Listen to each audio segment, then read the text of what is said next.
sigaye ndeba abana b'abahungu hano batangira kuririmba sinzi ko basigaye bagana uko ntabwo muzamubura muhamane gusa abavuga butumwa akigisha kugira ngo none ni TDJX wahageze cyangwa ninde wakubwiye ko burangirire bwawe buva kwigana abantu turi fotokopi nziyizira yewe bwi I myself will come tugendana will walk with you. Nimwumva umugabo nk'ubisiryo banga ko ari Imana ihagararanye. Understand a man like that who keep maze wibeshe uje kumuhagarara imbere ngo we unatokea wapi urahumi urakanyama. You can do wrong. Umugabo uzi ko ahagararanye n'Imana waje kumutera ubwoba ngo a man who knows surely to be with God. How come? Anasiri. He has a secret. Amen. Amen. Amen. Amen. Amen. Amen. Mbere ye kuzaza upfa kwibesha ku bantu uzumenya ngo se babisirihe ba. Muzambwira ngo technology y'isi yaje mu isi itarabanje mu ijuru. So do you think that technology has come to the earth before it was not in heaven? Tukama tubizana bigahinduka ibyacu umuntu yatatubaza ngo se muri iki gitondo Imana atekereje gute tukama tumubwira ngo kiratekereza gute n'uyu. Impamvu ariko ibyo waremye zose muri imagination ibyo warebesheje amaso ibyo wagiriza mu matwi ntibiriho ntibihuye n'iby'Imana igifunze muri envelope izaduha ibyo izaduha n'umwihariko ni origin afite harimo originality itagira ikindi kintu bisa dufite uburenganzira bwo kumenya amayoberane y'Imana ndetse n'ibitagaragarira amaso y'umubiri n'amatwi y'umubiri. The spirit in us is the eyes that discerns the deep things of God. Turi kumwe? Are we together? Hari kikurimo gifite ubushobozi bwo kubona ibitagaragara. Uyu mwanya rero ndagira ngo dusome ijambo. So I want us to read the word of God in this time. Muri Kuva, igitabo ca Kuva. In the book of Exodus. Iryo jambo twaganiriyeho mu materaniro ya mbere aya kabiri ni teraniro rya gatatu ndiryo tugomba kuganiraho. And it was our theme from service 1 and 2 and this is the one we're going Kuva igice ca 33. Exodus chapter 33. Turahera dusoma ku murongo wa 11. We'll start reading from verse 11 tugeze ku murongo wa 13 to 13. Twongere dusimbuke tujye ku murongo wa 18 kugeza ku wa 23. We'll jump to verse 18 up to 23. Kandi uja kumva neza yumva bagihaye basoma. And for those who are aware of what we are reading is the one who hears the most. Fate Bibiliya yawe. Grab your Bible. Ariko utanayifite na hariya twasoma. And if you don't have one, you can read on projection. Usomye ku murongo wa 11. When you read on verse 11, haravuga ngo Uwiteka akavugana na Mose barebana. It reads, so the Lord spoke to Moses face to face. Face to face. Yes. Face à face. Face to face. Akavugana na Mose barebana. He spoke to Moses. Umuntu avugana n'ishuti ye. As a man speaks to his friend. Uyu mugabo yari yarageze muri level itangaje. This man was in another level, an amazing one. Tekereza umuntu uvugana n'Imana face à face. Think of a man who speaks with God face to face. Umukristo kugera muri level aho wumva ko Imana mwavugana nk'inshuti. A Christian to reach a level where you feel like you can talk to God as a friend.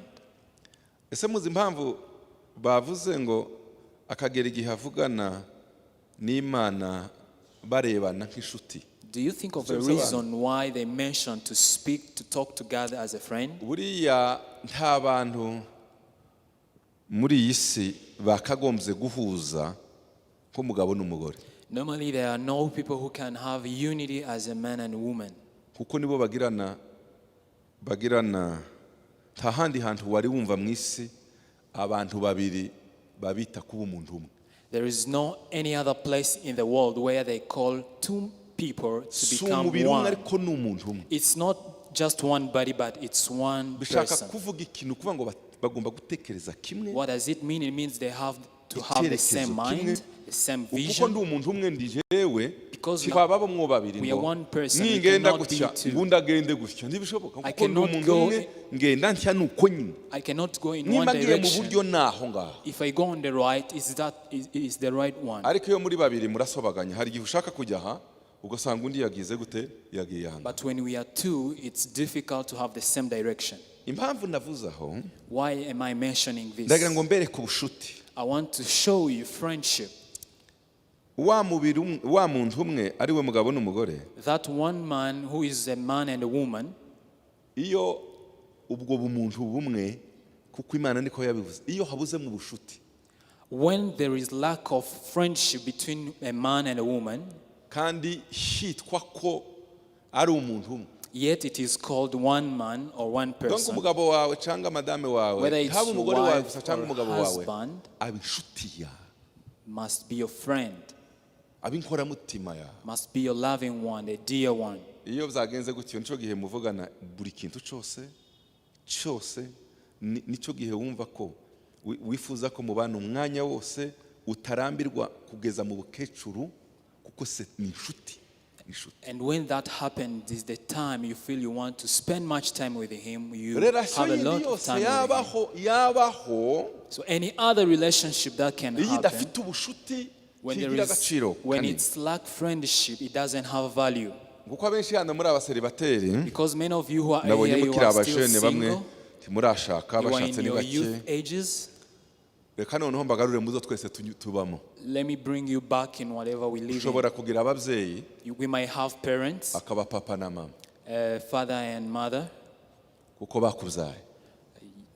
They are your parents, they want to Ariko bear you. iyo yabaye papa mama inshuti yawe But when it comes to a place where he become your friend, he nta or she mwihariko become- muzamubona umubwira byose. you tell him everything. Ntukura niyo waba uri ungana ute imyaka ufite uri umukobwa uri iki kuko papa ari friend wawe ari inshuti yawe umwanya uwo ari wo wose uba mu gituza cye. If you are a girl, it doesn't matter how old you are, you tell your father everything. You spend Iki much kintu rero time with him. kirakomeye kuvuga ngo Uwiteka akavugana na Musa. Twese Imana yacu turayikunda turakijijwe n'Imana yacu. Ariko hari aho igera ikaba Imana yawe We are all saved. ariko inshuti yawe. We are all saved. We are Christians. We have God. He's our friend. But there is a time he become your friend. Aba ngaba nibo Bibiliya izivuga ngo iyo ubaye nk'ukora mu mbone y'ijisho. So this is the kind of people that the Bible ugakora mentions. kuri uwo muntu When you touch ukoze them, mu mbone y'ijisho it's ry'Imana. like touching the apple of God. Mureke mbereke Let me show you something. kubera ko Musa yari yarageze mu rwego rwo kuba inshuti Because Moses was in a level of becoming a friend to God, yari yaravukanye n'abandi bavandimwe we kuri se na nyina Miriyamu na Aroni. he had his brethren, Miriam and Aaron. Miriyamu niwe wari mukuru Miriam imfura was mwabo, the eldest, Aroni agakurikira, and Aaron was the second born. Musa akaba murumuna wa Aroni. Bari And Bibiliya Moses- ivuga ko abo batatu nibizivuga Moses was the bavukana. young brother of Aaron. Kandi ikintu kiza gitangaza And I want something that is amazing. nuja mu mateka y'uwo muryango When you go back in the history of that family, urumva igihe abana bapfuye muri Egiputa muri Egypte muri Egiputa the time the children were killed batangiye in kubica mu Egypt, myaka yabo Musa ari uvutse mu myaka yabo bicaga they ni Musa wari started wigezemo. killing the children the years when Moses was born. Urumva Miriyamu we yari yarasize iyo myaka yari mukuru. So Miriam was older at that time.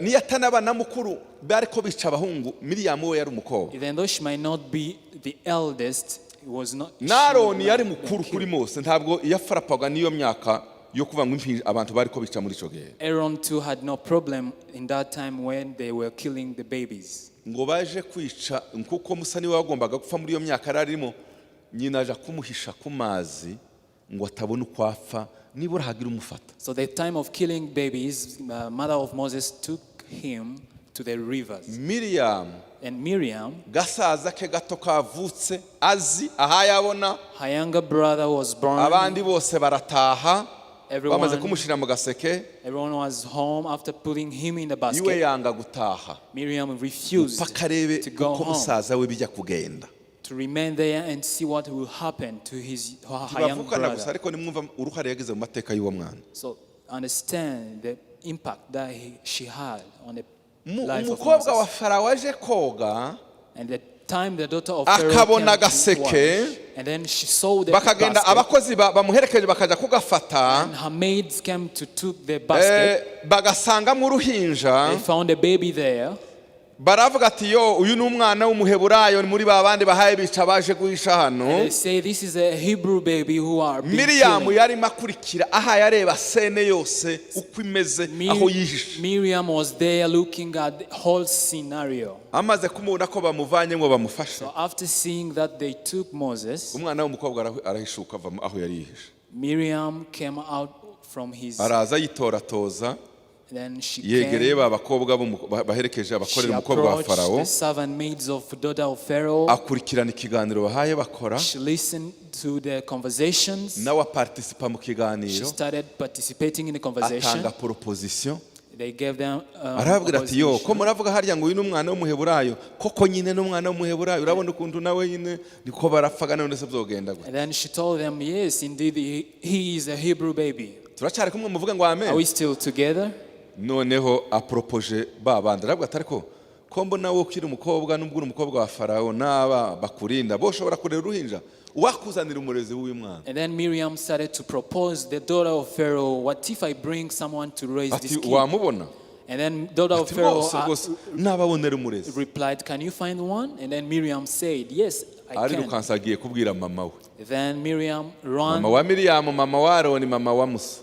ran and Ati told her jewe nasigaye mother. ku mugezi wa mukobwa yatowe wa muhungu yatowe n'umukobwa wa Farawo. None nabaterese nagize ubwenge nabaterese. And then Miriam started to recount the story of what happened and None told her mama mom. reka bamukuzanira umwana wawe ariko witwa umurezi we. And then she told her mother that let them bring the children and then Mama we aje you raise him. No mubarerera.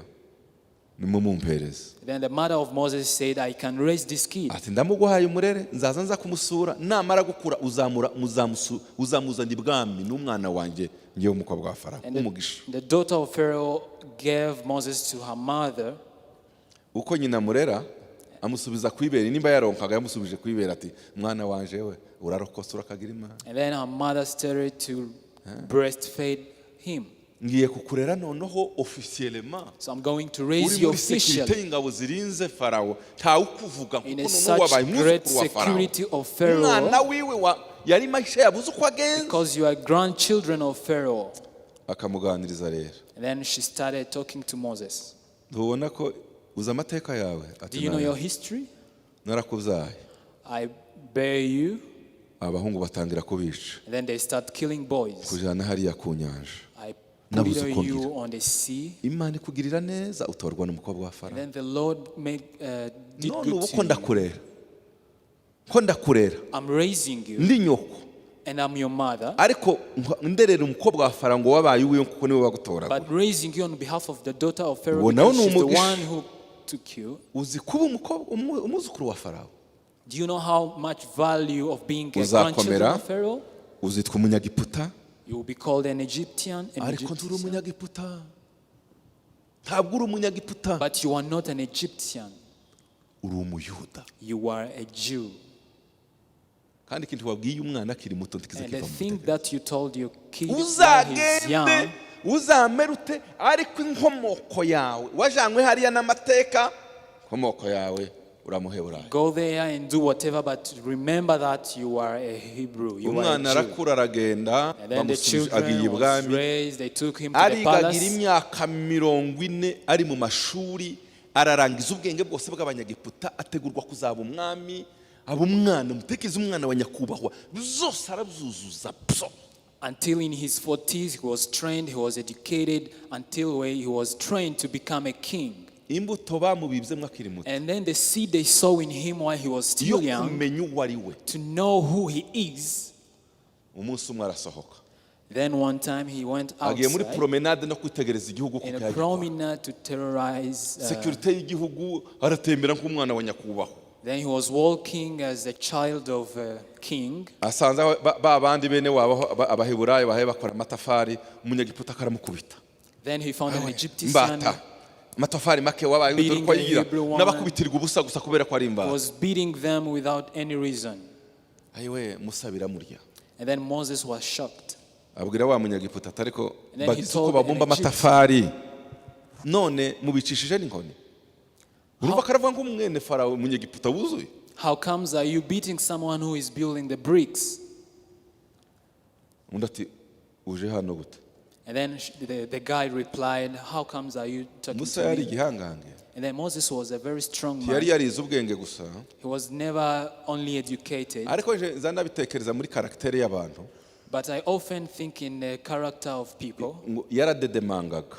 Muri ku munsi Imana imuhamagara yaravuze ngo no kuvuga sinzi kuvuga ngo n'ubu ngubu mpaye mvuga kurumva ko ndi mu rurimi rusohoka bigoye nzadedemanga. He had a breaking voice. You remember the time God called him and then he said, I don't have a good voice to communicate with people. Iyo avuze buke amagambo akananirwa gusohoka akoresha amaboko. So when someone with a breaking voice is not able to speak, he starts using Ariko his sa arms. unshaka kuye. But it's not the place that I want to go. Ndashaka kubereka imbaraga zindi zirenze ibyo wakwiga zirenze izina wagira. But I want to show you the other power that is beyond the education or the other things that you can be trained Amaze in. kugeza imyaka 80 Imana yamuhamagaye So the time of his uyobora calling Israel. in his 80s, atangira gusabana n'Imana. then he started fellowshipping with Kuko God, yageze igihe spending arahunga. time with God. Amaze guhunga kubera ko wa munyegiputa yamuterera amukubita barapfuye ati wa mugabo wabaye mwuzukuru wa Farawo wavuye mu Bayuda karica abanyegiputa. Mandadare arahunga aje mu butayu. Then he fled in the desert after killing an Egyptian. Aratangira kuragira intama imyaka 40 yindi irashira 80 imyaka 80 imyaka 40 bwami imyaka 40 mu butayu aragira intama maze Imana iramuhamagara ati ngwino uje gukura ubwoko bwa Israeli. After spending 40 days at the palace and then 40 years in desert, then God ashudika called him. n'Imana akazavugana n'Imana nk'uko umuntu avugana n'inshuti ye. Then he befriended God and started speaking to God as someone of Ese yeme friendship. turacyari kumwe muvuga ngo haleluya. Are we together? Mu myaka 80 aba inshuti y'Imana. In his 80s, he started becoming a friend of God. Niho nababwiye ngo ubushuti ni ikintu gikomeye. And that's why I told you that friendship is something really, really important. Ayoboye ubwoko bwa Israeli. He led the people of Israel. Maze umunsi umwe And then one day, Miriam, wa wundi mukuru we ari we mushiki we mukuru, his big sister, wa wundi wagize amateka mu buzima bwe, the one who participated in his wabonye history, akana kava mu mazi, the one who saw a kid out of from yicaranye water. na Aroni musaza w'umukurikira, She was sitting with Aaron, his batangiye brother. gukora komantere kuri ministeri ya Musa. Then they started commenting on the ministry of Moses. Murebe ubushuti ukuntu ari igitanda. So see how strong his friendship. Kandi je ikintu ntekereza buriya se bakoze ikiganiro kuri ministeri ye bamwanze se. Did they do a conversation about his ministry by hating him?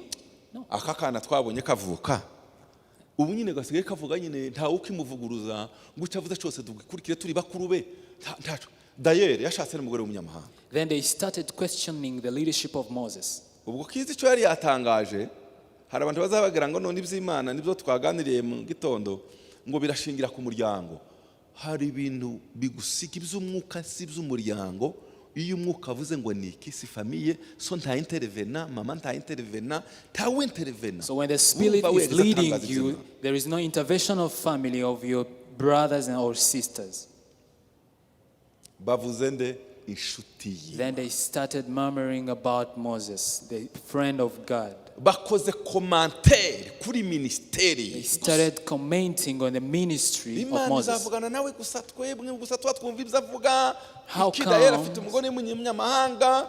How comes he will only want to speak with God face to face? Imana iramanuka. Then God descended. Urabizi ko bageze bayibona mu gicu no mu nkingi y'umuriro nijoro. And then you are aware that they saw him in the clouds or in the fire. Imana ihambwira Musa ngo wewe na Aroni na Miriam munitabe ku ihema ry'ibonaniro. And then God communicated with them. You are three Moses, Aaron and Miriam come in front of me. hariya haruguru mu bucamanza hariya bakohereje convocation bakakohereza convocation gutumiza. If they can send you a letter call from the judges, ubwoba habe utagira ubwoba zabwo ariko nakibyagenze aho ndagaruka.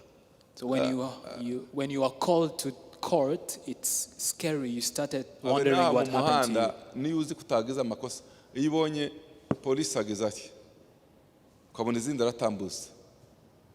When you are on the road and you see the policeman stopping you, you start wondering, where did I miss the signs or whatever? Kumva ko aba bantu batumijwe n'Imana ngo nimunitabe, Imana ibabwiye munitabe muri batatu. Imana ikaguhamagara ngo witabe. So do you think how they felt the time God called them? Baraje bose nyine ko ari batatu. Then they came as they were 3. No kwihema ry'ibanonera ngo pa barahagaze. Ari Musa tazi byari byo kuko ntiyari ahari aho bene se na bene nyina bari ko bavugana. Moses had no idea of what happened because he was not there at the time they were making conversation. But God was fighting for him. Kwari batatu Imana irabahamagara ngo Miriam na Aaron. And then God called Miriam and Aaron. Ati umunsi nzagira igitekerezo cyo kuvugana namwe.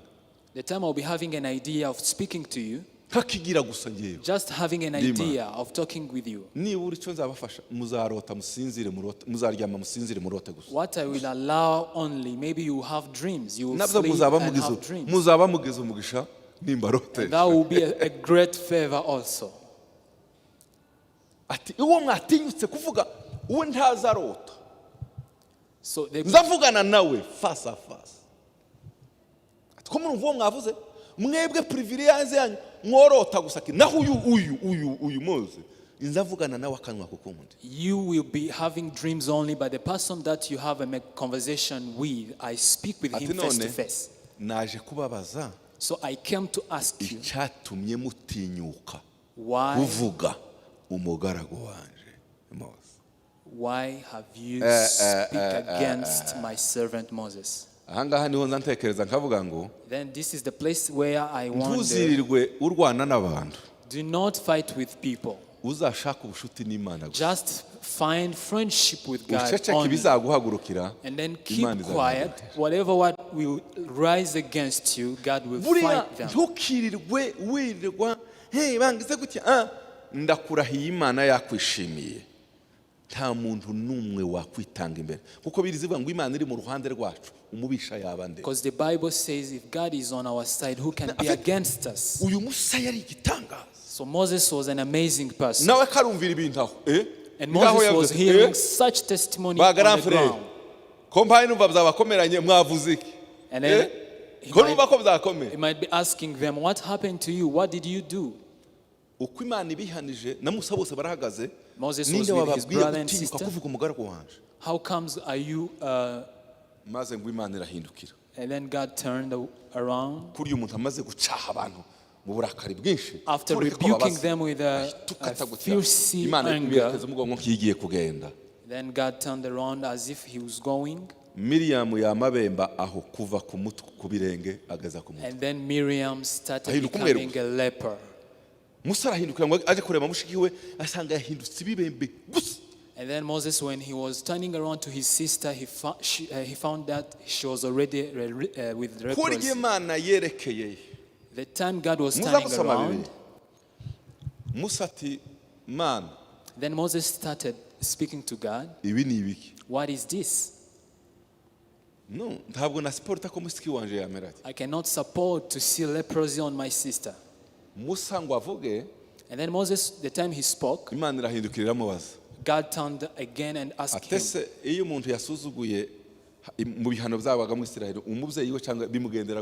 And then God started asking Moses, what happened when someone... But because you, Moses, you speak that, take Miriam and then close her within 7 days to face the challenges. So who silenced God? Is the friend of God. iyi point So this point, tuzayiganiraho kuwa kane byenda cyangwa kuwa kabiri cyangwa kuwa kane. we'll talk Ariko about it nimenyereke on yaho. Tuesday or Thursday. Nashaka ngo mbanze mbereke mu kintu kimwe cya mbere kirisuriye hari ubushuti n'Imana. The first thing to highlight is having Umurongo friendship ukurikira with sasa wa God. 12. So the next verse, verse 12. Mose abwira Uwiteka ati, Then Moses said to the Lord, dore uje untegeka ngo njyane ubu bwoko ariko ntumenyeshe uwo udutumanye. see, you say to me, bring up these people, but you have not let me know whom you will send with me. Ati kandi warambwiye ngo waravuze uti Yet you have said, nkuzi izina kandi wangiriyeho umugisha. I know you by name, and you've also found grace in my sight.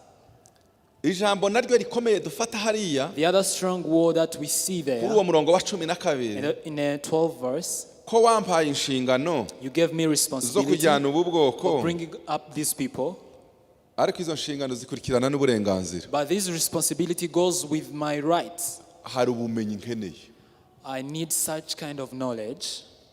hari icyo nkeneye kumenya, I need something to kandi know, urakimbwira nti kibibanga mu buzima bwawe. and it will be a secret in my life. Ninde wampaye tuzajyana kuyobora ubu bwoko? Whom are you sending me with to lead these people? Aha bivuga ngo ndakeneye kumenyesha uwo dutumanye. Hari irindi jambo hasimbura, So here it nkeneye means kumbwira, I want you to tell me, nkeneye kumpishurira I want you to reveal to me uwo wahisemo tujyana. the one you've Singenda nkumirije, chosen ndagenda to go namwe with. amaso yanjye azi uwo I turi will, kumwe. I will walk with somebody that I know. My eyes have to know someone whom you've appointed. Umukristo wakuze So a turi muri mature teme ivuga ngo Christian, Imana ibahereze umwuka w'ubwenge no we are in guhishurira. the theme that is saying, may God give you the spirit of wisdom and revelation. Umukristo wakuze ntazagenda mu nzira atamenye. So a mature Christian never walk in unknown ways. Never.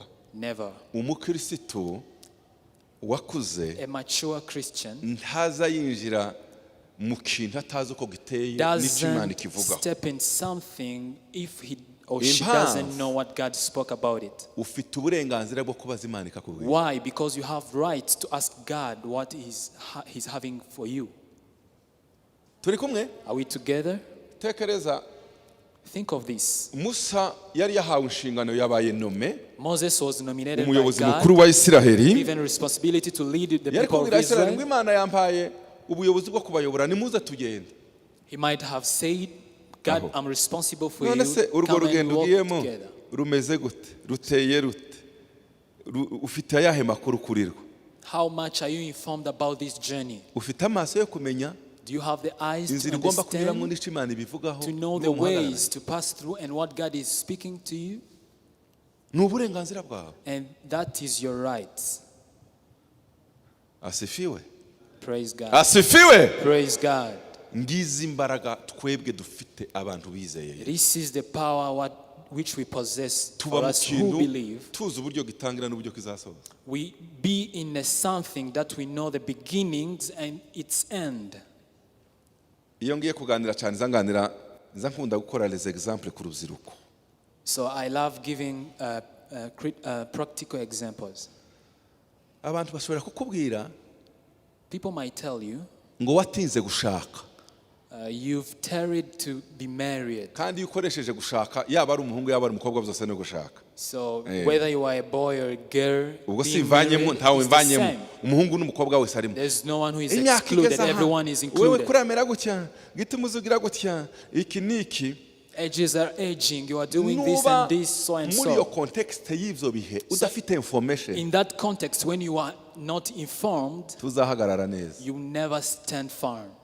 uzanyeganyezwa n'ubusa. You will be shaken with everything Kuko nta guhishurira ufite muri ibyo bihe urimo. because you do not have a revelation of what you are going through. Ubwo ikibazo si imyaka ufite, si n'ibihe bigukikije, ikibazo ni ukutamenya amakuru. The problem is not how much you are old, but the problem is not. Nubaza Imana that you are ukayibwira ngo old. se Mana ko mpangeza mu myaka 30 kandi abandi ba 25 nazingahe bato baragize none se ubu kurabona ndi monte bizangenderana Imana ikakubwira ngo humura ndi kumwe nawe isaha n'isaha wawe arahari kandi azaza. So if you ask God, tuva kufite amakuru, what are your plans to me? I'm growing old, but God can reply that I'm with you. I have plans over you.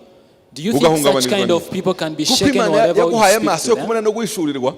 Uzi ko wawe mwese isaha simwe n'itariki simwe n'umwaka simwe uwawe arahari, hari tariki igihe gikwiriye Imana yagenye azaza kandi n'abarya bavugishwaga bazaceceka. Your mate will be there. It doesn't matter time, hours or ages. When your mate came, everyone will be silenced. Numvise ko yandirimbo mbonye yaririmbye izi ni nasiri na Yesu yani niwe jasiri. That song that says, I have secret with Jesus.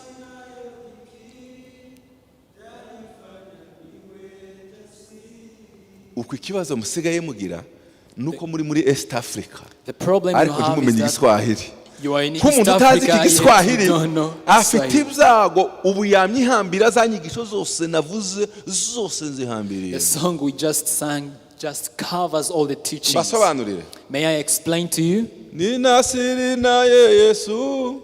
I have a secret with Jesus. Fitanye ibanga na Yesu. I have a secret nimuvuge with mwese ngo ni nasiri na Yesu. Just think ni nasiri. Fitanye ibanga nande bishaka kuvuga iki? Hari cyo yampishuriye. What does it mean? There is something that he has revealed to me. Uzugenda mu mutima wawe ufite iki?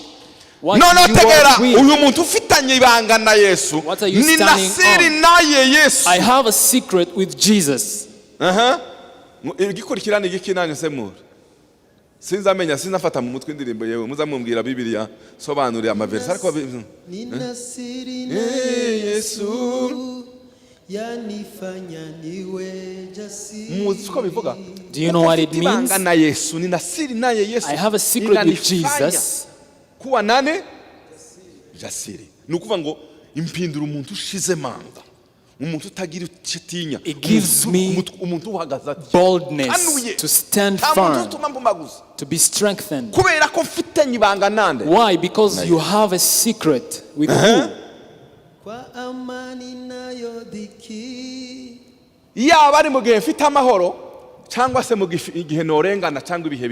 Whether I have peace or in a weary days, it doesn't matter. Why? Because I have a secret. That's ubukristo bwose gukomera bujyana n'amaso yo guhishurirwa. Niki amaso yo guhishurirwa yakweretse irihe banga? Christianity to be strong, it goes with eyes of revelation. What has been revealed to you? Musabajije Imana ati mbwira sasa waramwe ngo nyobora ubu bwoko. So Moses asking God, nirihe banga rituma mpaguruka nkabuyobora nkagenda? You appointed me to lead these people. What is the secret? Whom are you sending me with? And then God replied to Moses, I will not send an angel. I myself will come. Will walk with you. Understand a man like that who keeps such secret. And then you can do wrong to touch him. A man who knows surely to be with God. How come? He has a secret. Amen. Amen. Amen. Amen. Amen. Amen. Before doing wrong to people, just first know the secret they are keeping. Impuhwe ayiwe noneho ibihaha yanyuramo aramerate ayiwe biragenda gute ayiwe biragenda gute. You have empathy along with someone. See what he's going through, see what she's going through. Just first know, does he have a secret with God? Does he or she have a secret with God? Eyes of having revelation. Shows you how to live whatever you are passing. Doesn't matter whatever you are passing through. Amen. twongere haleluya. Amen. Musa rero So Moses, Imana iramuhishurira, God revealed himself to him. amenya neza uwo ari we n'uwo bari kumwe He wari. knew very well the one he is with. Ngomba kumenya uwo dutumanye. So I must know the one whom Umurongo you wa are sending me 13. with. And verse 13, Ese ko turacyari kumwe? are we together? Muvuge ngo haleluya. Hallelujah. Ndagira ngo mwumve uyu murongo yo So kuvuga I ngo want us to Imana hear ibahereza umwuka wo guhishurirwa no kumenya. which says, may God Kimukaje give kugira you, ubukristo budafitanye ibanga n'Imana, niko Imana yaguhishuriye muri byo. have a spirit of wisdom and revelation. Do not live just without any secret that Jesus has revealed to you. Umurongo wa 13. Verse 13, Nimwumve ikindi yasabye. listen what he asked for. Nuko niba nkugiriyeho umugisha koko. Now therefore I pray, if I have found grace in your sight. Ariko Musa we, ariko wari gihangange wa mugabo. Moses was really a strong man. Umugabo uzi gusaba. Yongera abwira Imana, niba nkugiriyeho umugisha koko, nyereka imigambi yawe. Therefore I pray that if I have found grace in your sight, show me now your way. Nyereka imigambi yawe. Show me Kugira ngo your way nkumenye. that I may know you. Niko yeme. Kuvuga nkubu ngasanga Neema nkamubwira ngo ne muri mwaka wa 2024. I may approach Nema and ask her, what are the Neema plans mbwiye that you imigambi have? yiwe yose iyo 2024. Nukuvuga ngo muri uyu mwaka wose ndamuzi. If I know the plans Nema has in Nzi this aha hayava 2024, naho azajya kuko umuntu ni imigambi.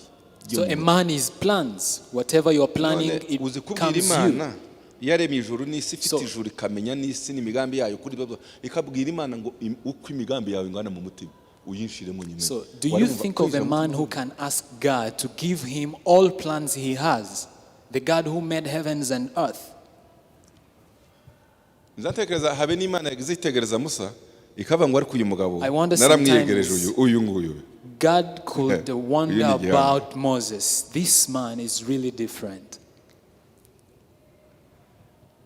Ntaco tutasaba Imana ngo ireke kutubwira. There's nothing that we can ask for God. Ntaco Imana He yatwima. cannot hide Uru ni anything from urugero us. rwa Musa So rutwereka this is an uburenganzira dufite mu Mana. example of Moses that shows us that we can ask anything from God.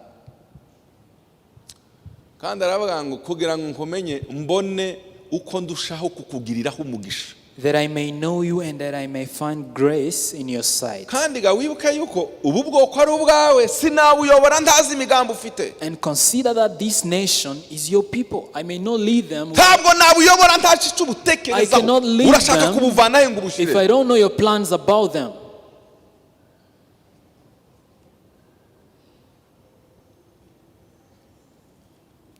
Amen.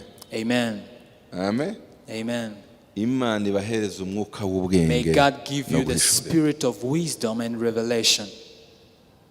Bakristo mwebwe mwana. Christians, Uyu mwaka Imana ibahereze may this year umwuka wo God gives guhishurirwa you no kumenya. the spirit of wisdom and revelation. Muri bato n'abakuru bari hano. Whether you are young or Mumenye old, imigambi so y'Imana that ku you may buzima know the bwanyu plans of muri uyu God mwaka over your n'imyaka iri life imbere. in this year and Timuje even mugenda the muri years to impumyi come. wicare nimba ari n'umurimo Imana yaguhaye Do not ukamubwira just Imana mbi walk imigambi yawe blindly. kuri uyu murimo wampaye kuyobora. Pray and ask God, God, reveal your plans to me in this ministry that you've entrusted me to lead. Iyi yari texte gusa narimo soma ariko hari andi masomo tujya kureba This is hano. just a text that we were reading, but they have many lessons that we are going to speak about. Ni gute dushobora kumenya imigambi y'Imana? How can we know the plans of God? Noneho wasimbuka rero umurongo wa 18 nimwumve. So if you can jump to verse 18, listen. Aramubwira ati nyereka ubwiza bwawe burabagirana. And he Icyo said- nishaka ngahe? Icyo nishaka ngahe? That is the third. Uyu mugabo Point. yasabye Imana arayirangiza hose. Ni ukuvuga ngo yarayitangatanze aspekte zose zakagombye kumenyekana nta kintu yasize. He just asked God everything that was meant to be known. Noneho ugaragara nkubone wese. And he said, please Urangana show uri me your muremure uri glory. mugufi urabagirana uteye ute. What are your heights, your depths? How is your glory look Mana we like? nkeneye kubona ukuboko kwawe aho Imana nisohora gutya esa ntumera nkabirushaza. Some people praise like this, Lord, I want to see your hand. Igikomwe gusa indagize Imana gutya gusa Just a thumb. Igusohoye gutya wagiruta ukuboko ariko nico kinyarwanda. But that is our own language, is Kinyarwanda. Musa we yarayibwiye ngo unyereke ubwiza bwawe burabaga. But Moses prayed to God and asked him, show me your glory. Cyo ni cakangahe yasabye. There is the guhishurirwa kuremewe kumenya ibyo mu bumana ukinjira mu mana neza deep. Revelation and going deeper to God is your right. Ni uburenganzira bwacu. It's your right. Turabyemerewe muri 2024.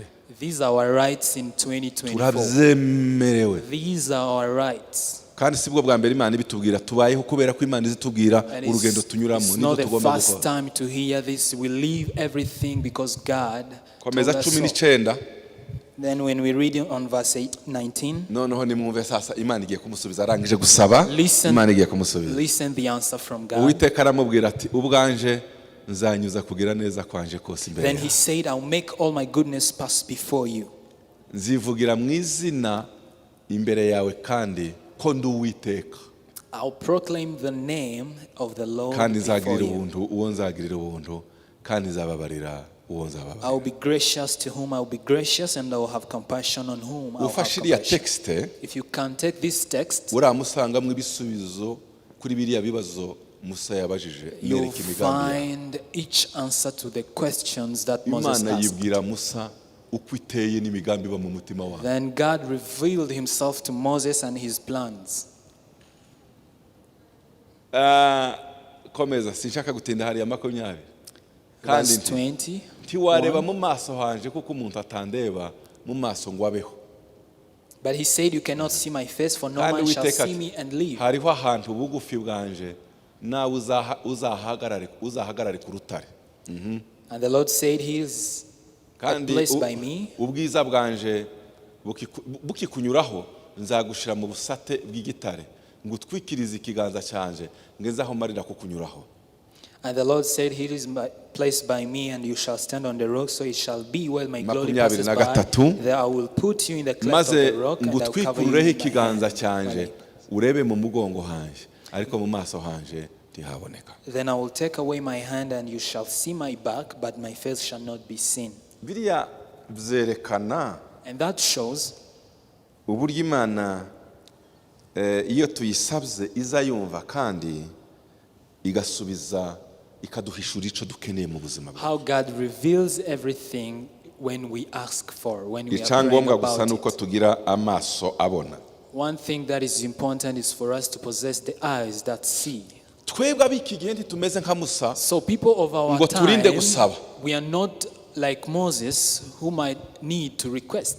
Imana yashize muri twebwe God places something in us ikidufasha kubo gusingira imigambi y'Imana. what helps us to obtain nico twaremewe muri Kristo Yesu. God's plans, because that is the reason why we're created in Jesus Christ. Iyisomye mu Bakorinto When you read in Bambere, Corinthians, 1 Corinthians, igice cya kabiri 2nd chapter, niho dusoma kugira ngo tuje kurangiza igice cya kabiri umurongo wa 9 kugeza ku 16. when you read in 1 Corinthians chapter 2 verse 9, Musa yarabisabye Imana irabimuha.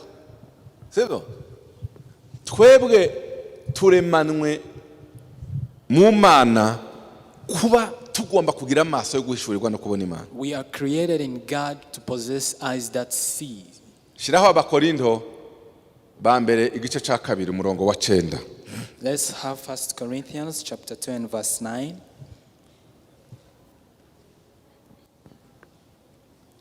Namwe byenda mwatangiye kubona Bibiliya zanyu mwahabonye.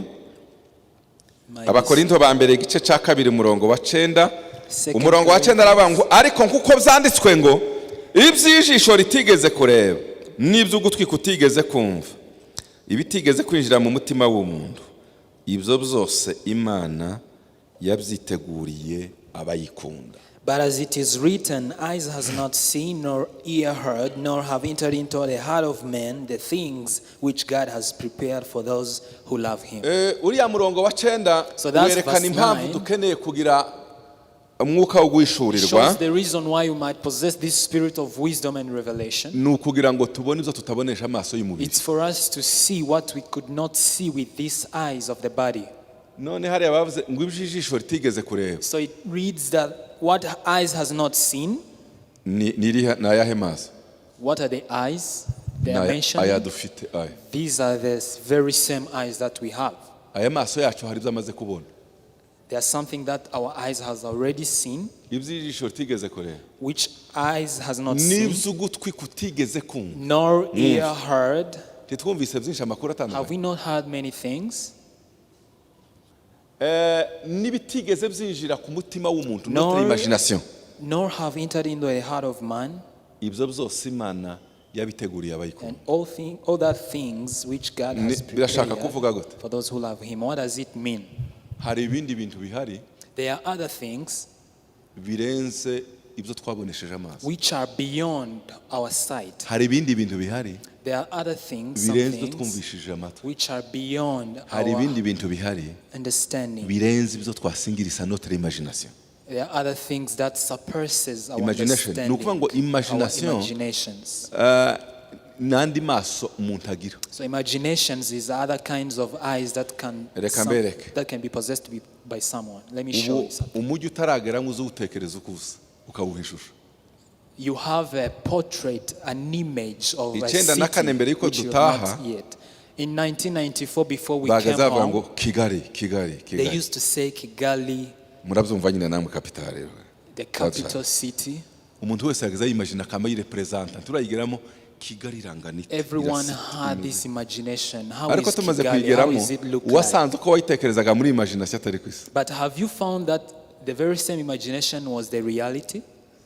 Kubo nuko ubu ngubu hajaga za televiziyo zazerekana, ariko nkakeruka reba umujyi Washington DC, Maison Blanche, Even though New we York, have televisions, you might Paris, start Nairobi, thinking of Washington DC, in Paris, France. Yoga imagination. So that imaginations are actually Ibyo utabonesha amaso y'umubiri eyes. n'amatwi atumvise, imagination yawe izibitekereza ikasanga ikabirema. So what we have not seen with eyes or with heart, Ariko our ibyo imaginations waremye can grasp zose that. muri imagination, ibyo warebesheje amaso, ibyo wagiriza mu matwi, ntibiriho, ntibihuye n'iby'Imana igifunze muri envelope izaduha. Ibyo izaduha n'umwihariko ni origin, harimo originality itagira ikindi kintu bisa. But what God has in store for us is beyond our imaginations and our thoughts. It's origin. Ibyo ni by'Imana yateguriye abayikunda. And that is the plans of God for those who love him. So the eyes of having revelation. Tuyakenera nko hari igihe Imana ifungura envelope kidogo ukabibonera mu mwuka. We have such eyes when God just opened a small door to see. Niryo rya jambo Bibiliya ivuga ngo, So that's the very same one the Bible mentions. imigisha yose mu buryo bw'umwuka iyitereka muri Kristo Yesu. Hari imigisha. The Bible says God has given us all the spiritual blessings iri muri Kristo tutabonesha which are in amaso. Jesus Christ that we cannot see with our eyes or our ears. Ku murongo wa 10 So on verse 10, akavuga gutya, it reads like this.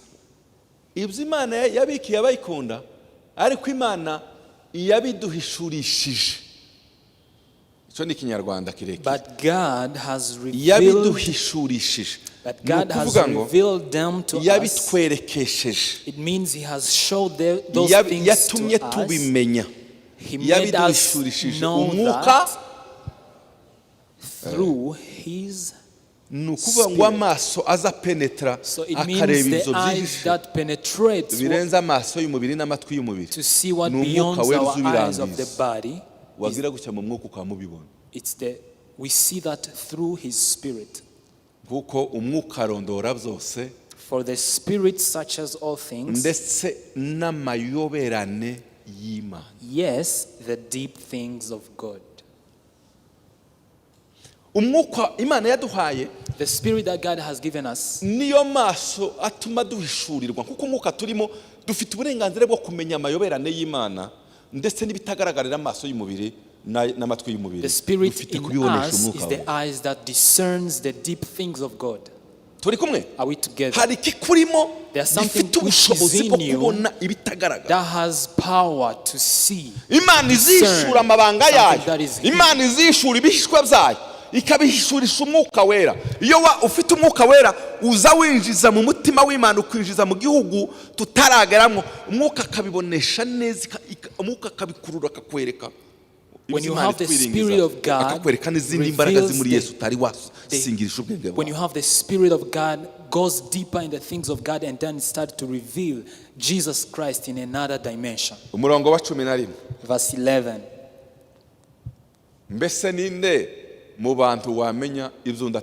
For what man knows the things of a man? This is a question. Uko umwana wundi mugenzi wawe mwicaranye kuramenya ibyo yatekereza. Nema, can you know the thoughts of the person next to you? Ngo hari umuntu wamenya. That is the same question the Bible is asking us. Wamenya ibyo mudamu uri ruhande rwawe yatekereza. Can you know the thoughts of the person next to you? No, it's impossible. Abazi kugira ikinyoma boruha bakabesha akavuga ngo ndamenya icyo watekereza. Wamenya kinyoma wabibwirwa ni. So the liars might lie and say, I cannot. Wewe ngo warize ngo ufite za doktora zingahe ngo ziriwe zikwigisha uko mpatekereza ngo umenye ikindimo. Bibiliya yavuze ngo sari wamenye icyo mutatekereza. The Bible says, how comes a man can know the thoughts of another one? Bibiliya izibaza ikibazo igatanga n'igisubizo. But the Bible asks a question, but it gives also the yerekana answer. ryari byashoboka ngo nkeretse Shows only the possible way. umwuka w'uwo muntu ukurimo. Keretse umwuka wa wundi umurimo. Nukuvuga ngo umwuka w'uyu the spirit of the man which is in him. Niho ushobora kumenya icyo atekereza. Kuko muba mwabaye umuntu. Unless the spirit of another person is in you, it's only the time you will know what he's thinking or she's thinking. Nta wabimenya keretse umwuka wayo ugize gute. Even so, no one knows the things of God except the Spirit of God. Reka mbereke ngwino hano. So let me show you. Turasoma muri ya murongo wa nyuma mwumve. N'iby'Imana niko biri nta wabimenya keretse umwuka agize gute awurimo. Even so, no one knows the things of God except the Spirit of God. This is the person and I'm God. Wamenye ibiri mu mutima wanje nje w'Imana. And I might ask him, do you know what is in my heart? Pratiquement impossible. Practically, it's impossible. Ariko bishoboka ryari. But when is it possible? Nkeretse nimba turi abantu babiri umwuka wanje umurimo wagiye muri we nkuko ari umutekereza dusangiye ibitekerezo biba bimwe. Except my spirit goes inside him because we will be sharing the same thoughts. Ngo n'Imana niko biri. So God is. Ushobora kumenya iby'Imana itekereza. You cannot know the things of God. Umwuka w'Imana wavuye mu Mana ukakujyaho. Unless the Spirit of God came into you. Iri mu Mana nawe ikakubamo. So it will be the same Spirit, the Spirit of God and the Spirit of God in you. Then I'll be having the mind of God in me. So see how God did this. He placed his spirit in us. So the time God is thinking of something, so because you have the Spirit of God, you'll be having the same thoughts or thinking. So God did a terrible formula. I told people in the second service, I got a big revelation about this. Nibutse umubyeyi imwe wambwiye hano ngo kubera umwana afite ubuhanga muri technology azahakinga telefone ya. I remember one parent that told me that my children has a lot of knowledge about hacking, even he can hack my phone. Ngo papa ngo urabizi ko ndi ku ishuri ati hari ka application mfite gakomeye cyane. So the kid told his parent that I have a special app. Nawe yari yabonye ndimo mbwiriza hano aravuga ati pasteur buriya zano ngo ni muzamura atera haka application oshira hariya kakaba kari hariya yaza kora hana gasa no hakora muri computer hariya. So I have an app that akaza afere navigate ibintu uko ashaka araha kuko akaraha kari muri hariya ni ukuvuga ngo itaburira sa nkaho irimwe kubera connection ibihuje. So the children told his parents iyo ukoze that ku I have mutima enough w'Imana that can help the ibihaye pastor. biraninga biba biraninga mu mutima wawe kubera ko ni ekara imwe kuko ikiya kibiraninga kiraha naha noneho isasa ashaka nko kumupinga ati po ariko akakana nako karasasa. So after the children told his parents that he has a knob that can help a pastor to navigate a computer, icara hariya aricara andika kuri WhatsApp. And then the children told his parents, ndabisoma. I will read. Akandika uraho nk'urugero uraho mwana wanje ati kubwiriza wanditse ati kurandika nguraho mwana atareba kurekara isana nkiriya nawe ari hano atereka kwereka ko ndi muri telefone yawe bizimye. So the children started to prove his parent about the application that can monitor my phone. Are you monitoring my phone? Muzamubwira ngo technology y'isi yaje mu isi itarabanje mu ijuru. So do you think that technology has come to the earth before it was not in heaven? Tukama tubizana bigahinduka ibyacu umuntu yatatubaza ngo se muri iki gitondo Imana atekereje gute tukama tumubwira ngo kiratekereza gukene gushya impamvu umwuka w'Imana uturimo. So Imana itekereje birabidukomunikana tubona iby'amaso atabona y'umubiri amatwi atakumva tubonesha Holy Spirit amaso y'Imana. So when we are having the Spirit of God we can hack the thoughts of God and then we can discern and understand the mind of Jesus. Uturimo nimwumve yavuze ngo nta wabimenya keretse umwuka wayo ugize gute urimo n'iby'Imana niko biri. Nimujya ku murongo wa 12 mwumve. Let us jump in verse 12. Ariko twebweho titwahawe ku mwuka w'iyisi ahubwo twahawe uwo mwuka uva ku Mana kugira ngo tumenye ibyo Imana yaduhereye iki. Now we have received not the spirit of the world, but the Spirit is from God, that we might know the things that have been freely given to us by God. Nibyo tugomba kuzaronka kubera ko twizeye Yesu, kubera ko turi abakristo bibitse mu ijuru, tukabimenyeshwa niki kubera ko ahubwo twahawe umwuka uva ku Mana. But we've given the Spirit that is from God. Ibibitse muri Yesu iby'Imana yaduhereye ubuntu muzi twakizwaga. Whatever freely that has been given to us through Jesus. Reka soze umurongo wa 13. Let me genda vuba soma gusa. Conclusion verse 13. Ari ibyo tuvuga ariko ntitubuvugisha amagambo akomoka ku bwenge bw'abantu. These things we also speak not in words which man's wisdom ahubwo tubivugisha akomoka ku mwuka we. But which the Holy Spirit teaches. Dusobanuza iby'umwuka, comparing spiritual things iby'umwuka bindi with spiritual. Mudicho bisobanuye? Do you know the meaning? Sobanura vuga mu Cyongereza numve. Dusobanuza iby'umwuka bindi. Comparing spiritual things with spiritual. Subiramo. Comparing spiritual things with spiritual. Gukompara. Comparing. Dusobanuza igifaransa cyinzi ko cyovuga. Ningo kuvuga ngo iby'umwuka. So it means the spiritual things. Tiwo bisobanuza ubwenge.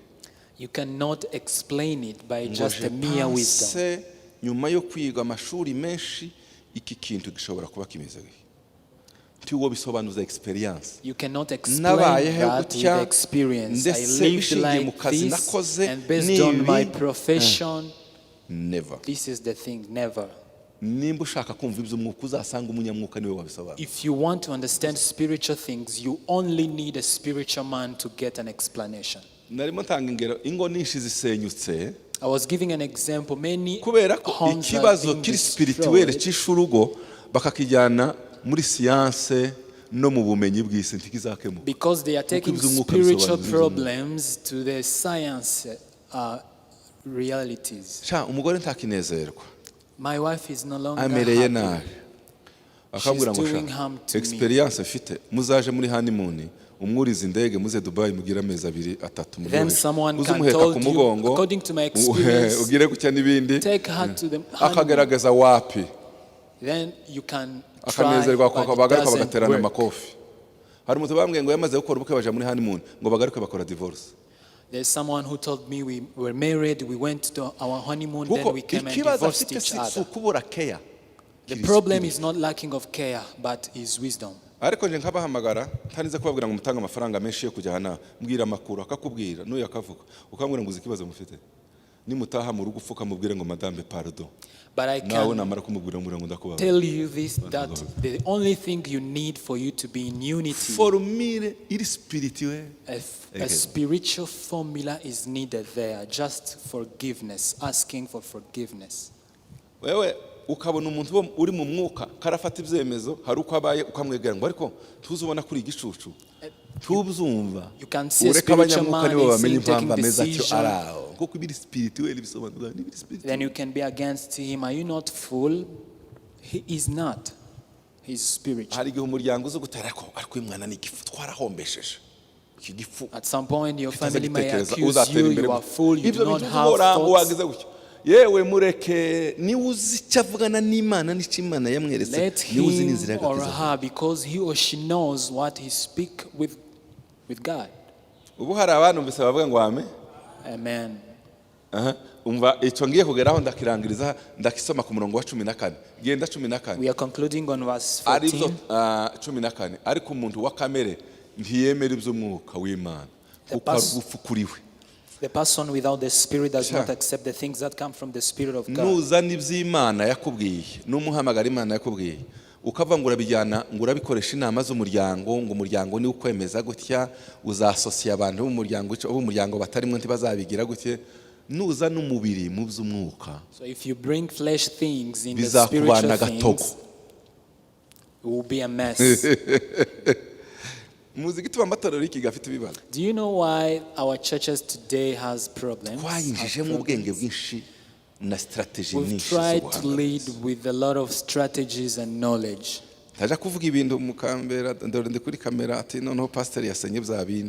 want to mention some things.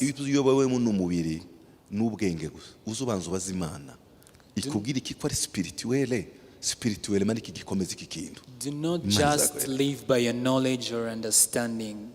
Rather seek God and seek for the revelation about everything. Are you understanding? What? Spiritually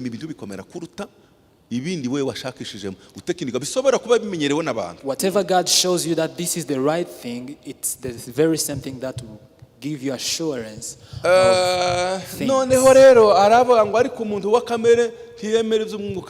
the person akaba atabasha kubimenya kuko bisobanurwa mu buryo bw'umwuka mu buryo bw'umwuka 15 genda dindangiza amasaha yageze. But the natural man does not receive the things of the Spirit of God, for they are foolish ariko to umuntu him. uw'umwuka arondora byose. But he who is spiritual judges all things. Nyamara ubwe yet he himself ntawamurondora is rightly judged by no one. Nukuri wo kubwira ngo umenye inzira z'umunyamwuka. Truly, if they can tell you to discern the ways of the spiritual man, ariko we ntiwomurondora. He can judge you, but you cannot judge him or her. Nimurebe umuntu w'umwuka ukuntu azaba complicated. See the spiritual man how he is complicated. Igihe abandi batekereza ko ari cyo gihe ukanguka akaba ari cyo gihe usinzira. The time others are thinking that it's the time to wake up is your time to sleep. Usinzira akaba ari cyo gihe ukanguka. And the time for others to sleep is the time you are awake. Kugira ngo munumve neza. So I want to give you an example. Byakomeye ari cyo gihe bigaragaza ko ugomba gufata icyemezo cyo kuba ngo ibinda birekuye akaba ari cyo gihe ubikomeza. The difficult times when he's coming to you is the time you are strong. But when everything is running smoothly is the time you let it go. None abantu bakavuga ngo uyu si umusazi igihe yari mu bintu bitamworoheye nico gihe yashinze imizi cyane none ageze igihe bihaye byera agiye gusarura nico gihe birekuye. And the people started wondering what happened to you. And the people started wondering about your life. In the difficulties, there is nothing that was Paulo yagaza yicara mu itorero ryamara kuryoha ryabyibushe yarigenjeje gutya akaba cyo giharire ko. When you read in the letters of Paul, the time he was leading the church and they started to flourish, it is the time he left the church. Kuko gusa abi Makedoniya bamubwiye ngo Paulo uje uhubiri uko Makedoniya. Only because the people from Macedonia prayed and asked Paul to come to them. Aranereka jiri abantu bariko uri igifu. And the people started to call him foolish. Mu buryo bw'umubiri abantu bakunda intebe ziza zizenguruka. Nagezeyo sha bimaze gusha. Bimaze kwera. When we are in flesh, umunyamwuka akavuga ngo ahubwo niba gutangira kuja kubiba. Nimba uzayoborwa n'umwuka ntukaze ukoresha uzutegereza umwuka agenda kuyobora. Ntiworondora umunyamwuka nyamva. You cannot discern the things of the spiritual man. Sinabivuze muri kirite ya kabiri. I never mentioned in the second service. Iya mbere niho nabivuze gutyo. But I mentioned this. Ni murebe uko bazabatubona. Ngo batekereza ko turi abakene. They think we are poor. Tutaza turondorwa. Ngo batekereza ko turi abakene. Abantu bagucishamwe amaso kuko badashobora kurondorwa bakavuga ngo doriya muti kariya kantu batazuye. They think of you as a poor man. Bibiliya yaje kuvuga kuko turi abanyamwuka barebesha umwuka. Ngo nyamara turi dutungishije benshi. Nimumva amaso. Abantu baratureba gutya kutarondoreka agatindi ko gupfa. Nyamara dutungishije. People see us as poor but we give life to many. Ngo turi abantu batazwi. Batazwi pepe. Bibiliya yaje kuvuga suko tiziva ngo turaza. Nyamara turibira. They see us as an unknown people but we are famous. Dore amaso y'abanyamubiri. Iyo abantu bakomye amashishana. Fleshly people. Bakagushagara bakagira kuti nguriya muntu arakomeye. When you are applauded by many people, people say you are hakabundi wicaye hariya mu ntebe. But there is a kind of person who is there. No one who mentioned him or her, but he is a very famous person. Nico gituma abantu baza batumurongo kubera ko batarebesha amaso y'umwuka bakigana ibigezweho. That's the reason why people go astray when you want to go with the modest things. Umunyamwuka ntaza yigana ibigezweho. Umunyamwuka azareba amahame yo gukomera. A spiritual man doesn't conform of this world, but he sees and discerns the principles of the spirit. Sigaye ndeba abana b'abahungu hano batangira kuririmba. Sizi ko sigaye bagana uko ntabwo muzamubura amahane magusa. Abavuga butumwa akigisha ageze kugira ngo none ni TDJX wahageze cyangwa ni ninde wakubwiye ko burangirire bwawe buva kwigana abantu turi photocopy. Who told you that your fame can allow you to be conformed with other people? Uyu ni umukonservateur ni umutraditionaliste ni pas traditionaliste agomba tarondorwa azasenga Imana ikamubwira tukandagira hahagarara utegereze a conservative person. This is tugendera kuri ugendera kucumuka kubwira gukora. You only walk on the principles of the Spirit, on the leading of the Spirit. Our children stand firm, spiritual Christians who are not judged by people but judged by God. Whatever the Spirit is telling you is far more beyond what Aaron can tell you. Let me stop by here. Hallelujah. Hallelujah. Amen. Akanyuma ese bundi ko murata ntimwaje ubunyine ko murajya hehe nimusoma akanyuma mugatahana. Mbese ninde wigeze kumenya icyo Uwiteka atekereza ngo amwigishe nyamara aho twebwe dufite gutekereza kwa Kristo. For who has known the mind of the Lord that he may instruct him, but we have the mind of Christ. Subiramo papa. But we have the mind of Christ. None igitangaza kiragwira. We have the mind of Christ. None ukuza wicara hariya bakabona ngo ni muri ni umudame wa Kagame Alex naho yatunze Imana mu nzu. You see, they can see you as just a wife of Alex, but you have the mind of Christ. If someone is looking a counsel from you, icemeza agiye gufata n'inama kugira tayivana mu bwenge arahishurirwa. Why? Is because he or she led by the revelation directly from God. Why? Because there is the Spirit in him or her. Buriya bagiye nama ba mbere. So the greatest counselors bakomeye nabuzuye umwuka we. They are those who are filled with the Holy Spirit. Nimba ushaka kugisha inama ikomeye uzabaza abantu buzuye umwuka we. If you are looking for a good bagende counsel, biherere babwire mwuko barimo ngo mwuka dusomera ikiri mu mutima w'Imana. Imana itubwira imigambi igezweho muri iki gihe. Niba mara bakubwira ngo Imana ishaka muri iki gihe ni iki nukigendera uzatsinda. A good counsel comes from the Spirit-filled men and women that can ask the revelations to fetch the thoughts of heaven, and the thoughts from heaven are the real ones. Amen. Amen. Amen. Amen. Amen. Amen. Nimuvuge ngo dufite ibitekerezo bya Kristo. Say we have the mind of Christ. Mwongere dufite ibitekerezo bya Kristo. We have the mind. Mwongere cyane dufite ibitekerezo bya Kristo. Again we have the mind of Christ. Impamvu umwuka turimo, the spirit that is in us, the Holy Spirit, is the very same Spirit in God, which brings the things of God to us. When we speak like God. When we give our advices, our counsel, we give like God. When we have to make decisions, we decide according to the will of God.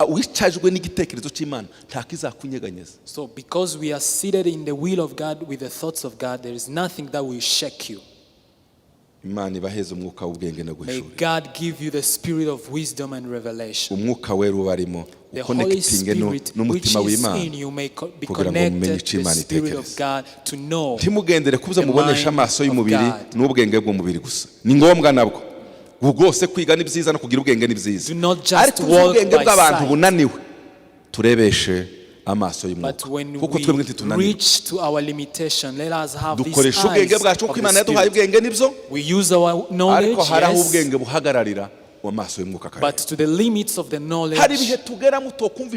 There are times we reach where we could not understand anything with the mind, but the Holy Spirit enlightens and you give the answer from heaven.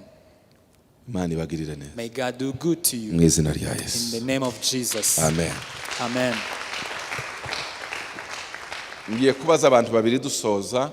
I want to ask two people in our conclusion.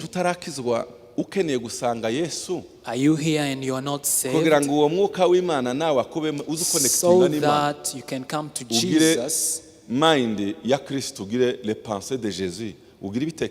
So that you can come to Jesus and you have to possess this very same Spirit of God, and then you'll be having the mind of Christ. If you are here, you can raise your hand, because you cannot have this if you don't have God.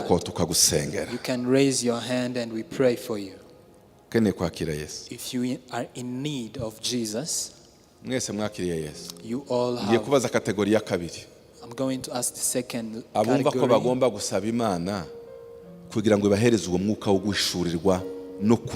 Those who need to ask God to have this spirit of revelation and wisdom.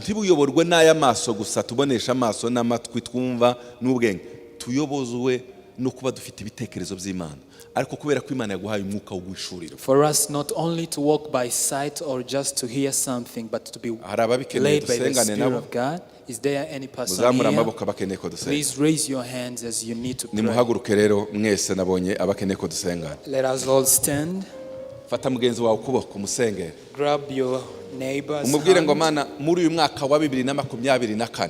and tell God, in this year 2024,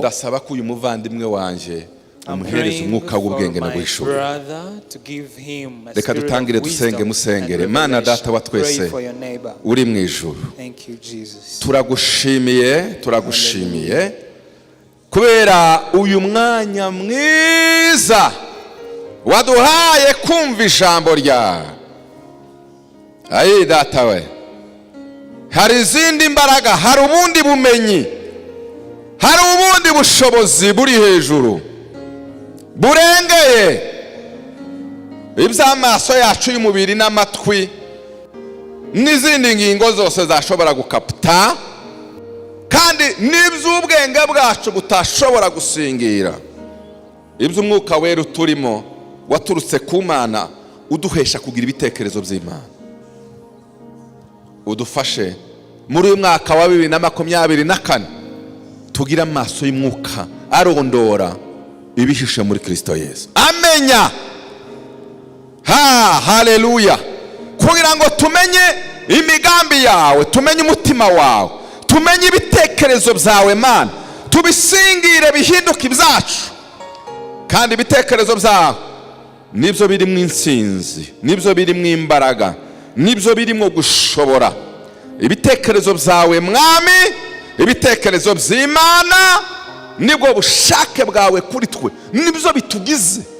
Uyo tubisingiriye tukabimenya tukanabigenderamo, duhora turi abatsinzi. Uyu mwaka uzaba umwaka w'ubutsinzi, w'impinduka, wo kuva mu bwiza tujya mu bundi bwiza, kubera ko twasingiriye ibyo twari dutegereje igihe kinini, ibyo twari tugize iminsi tudasobanukiwe, noneho twabimenye kubera amaso yo guhishurirwa kandi tukabigenderaho. Tuzategeka ibyo ibyari byaradutegetse, tuzanesha ibyari byaratunesheje. Ibyari bimeze nk'imisozi bizahinduka amataba. Ntabwo tuzongera kugendera ku marangamutima yacu, ku bushake bw'abantu, kuri experience rimwe na rimwe ihusha ubushake bwawe. Tuzagendera ku bitekerezo byawe, ibyemezo byawe, ubushake bwawe, kubera ko twabumenye, kubera umwuka wo guhishurirwa. Urubyiruko rwacu ruri hano, abagabo n'abagore, abasaza n'abakecuru, buri mukristo wa Kimisagara wese uduhereza uwo mwuka wo guhishurirwa.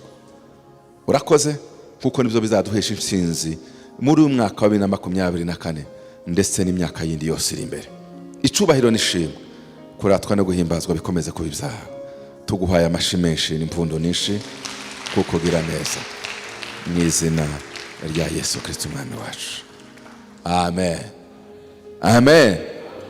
Hobera mugenzi wawe umubwire ngo umwuka wo guhishurirwa n'ubwenge birange ubuzima bwawe, maze bizatumugira impinduka muri uyu mwaka wose wa 2024. Intsinzi y'Imana izabana nawe. Mujyane n'amahoro ya Kristo kandi Yesu abagirire neza. Merci.